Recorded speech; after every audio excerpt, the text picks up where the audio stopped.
We're going to be looking at a documentary based on a best-selling book called The Bible Unearthed and exploring the field of biblical archaeology. Hi, and welcome back to another episode of Rabbi Reacts in the mini-series focusing on archaeology and the biblical story and the reaction and responses to a documentary made by some biblical minimalists called The Bible Unearthed. In today's episode, we're going to be looking at a claim that the biblical story and the topography and the places it depicts suggests that it's written much, much later. And that claim is going to be made by the Canadian archaeologist Donald Redford. Before we look at that clip, please remember to like, to subscribe, and to click on the notification button.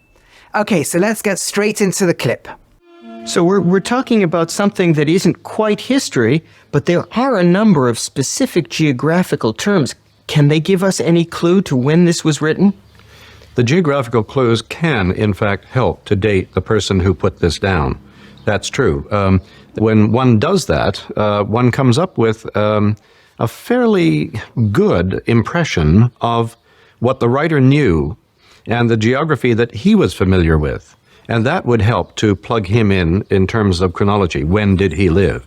Yes. When was that time? Well, Pithom, as I say, has been identified as the city called Per Atum, the House of Atum. This was built by Pharaoh Necho II around 600 BC, certainly not before 605 BC. That's one item. Going out of Egypt, you have such names as Etam, Pi Hahirot, Baal Tzafon. All of these are known from the later geography of Egypt. They weren't around, many of them, in the New Kingdom when the story is supposed to have taken place. So his first argument is that Pithom, one of the store cities that the Israelites slaves build in the Torah story, is not really built till much, much later, 6th century or so. Now, what's he basing this on? So the biblical story, the Torah tells us that there's two cities, Ori Myskonos, that the Israelites built, two storage cities, Es Pithom, Es Ramses, a place called Pithom and a place called Ramses.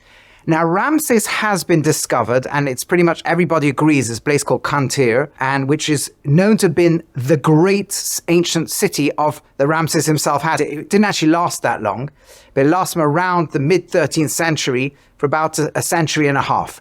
And that is a massive city, kilometers squared, and that's got a lot of storage areas, almost for sure the exact place that the Torah is describing. What about Pithom? So Pithom in Egyptian means the house of Atum, one of their gods. There are actually two ancient sites in the area that are plausible candidates for Pithom. One is called Tel El Meschuta, and one is called Tel El Retabe. Now, Redford, loves the idea of Tel El Meschuta. The problem is, as he says, it wasn't occupied at the time the Torah says. So he says that's the site, and you see it's later. But many, or maybe the majority of archaeologists in the area actually think he's wrong. And the site is Tel El Retube, which was occupied in the area. It was indeed a city at the time the Israelites are there, and very possible they built it, built by slaves in that part of the world. So to say well, Pithom is much later, you should really say, I believe, contrary to some of the greatest archaeologists around, like James Hoffmeyer, and others who present very strong arguments against me, I think it's actually this place which was built centuries later. But to say there's no way, that's ridiculous. That's like a circular argument. If you believe it's in the 7th century, you find a 7th century site and say, that's what they meant. And you ignore the fact that just down the road is another site that's at least as strong or stronger candidate that's in exactly the right place at exactly the right time, as the Torah says. He then says things like, places like Piahirot and other places that Torah mentions, these are really later sites. The method, by the way, he's assuming these Egyptian words and trying to find quite similar Egyptian words, which you find later. But as a lot of the Egyptologists point out, yes, Pithom and Ramses were almost for sure Egyptian words. The reason being that Pharaoh ordered the construction of the city that only have had Egyptian names. But as they move further out, it's very likely, in fact, they're using Hebrew words for many of the places.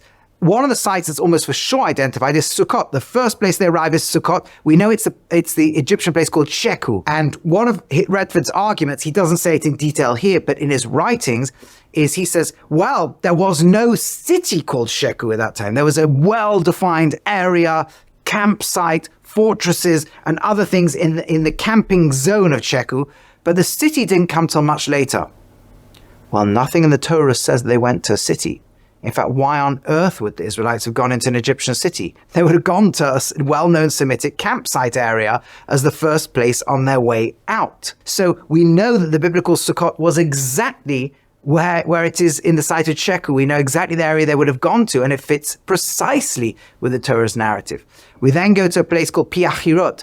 Piachirot in Hebrew means the mouth of canals. In modern Hebrew, the word cherut is freedom, but that's the post-biblical Hebrew, rabbinic Hebrew.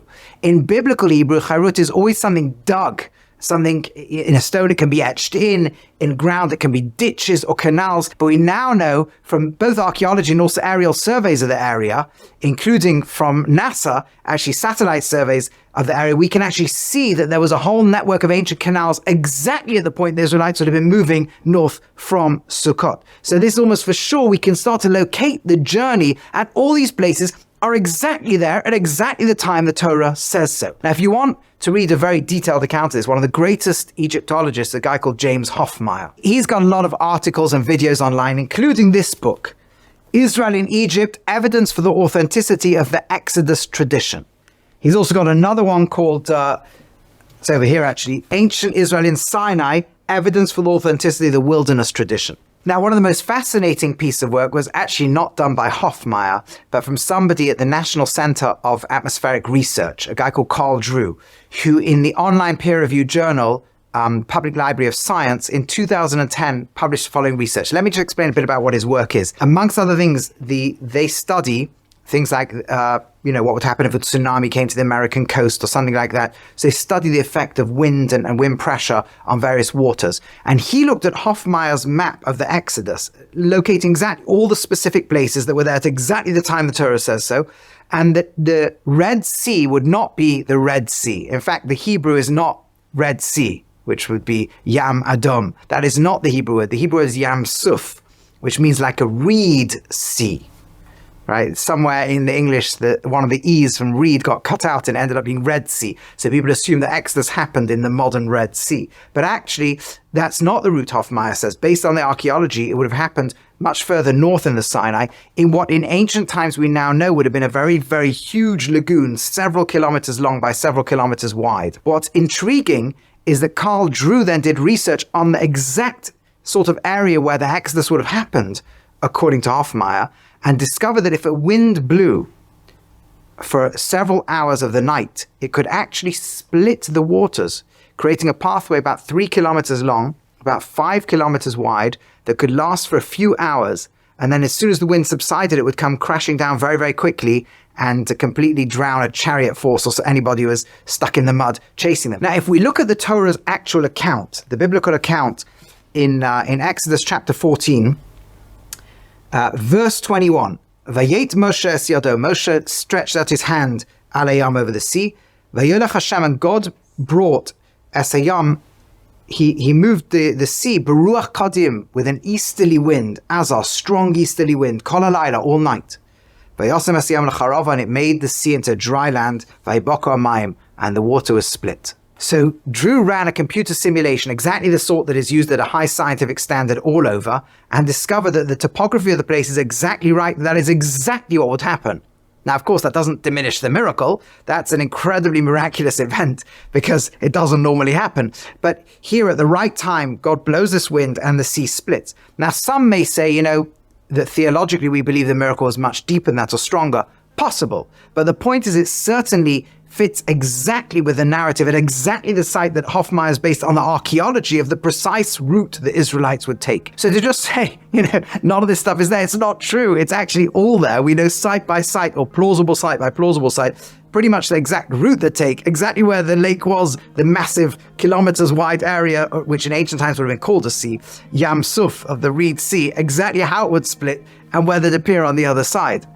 And if anything, that would be ridiculous for somebody in the 5th, 7th, 6th centuries to have known about. Apart from anything else, the store city of Ramesses wouldn't have been around back then. And this is what I want to get to now in the next video, where I'm going to show and remind us and add some new details about just how incredibly coherent the biblical account is, detail for detail, with details we now know archaeologically, making the claim for ancient and authentic authorship so much stronger. That's going to be in the next video. Look forward to seeing you then. In the meantime, please remember to like, subscribe, comment away. You can look at exactly which words have come in from nearby cultures and times and know exactly when that text is written.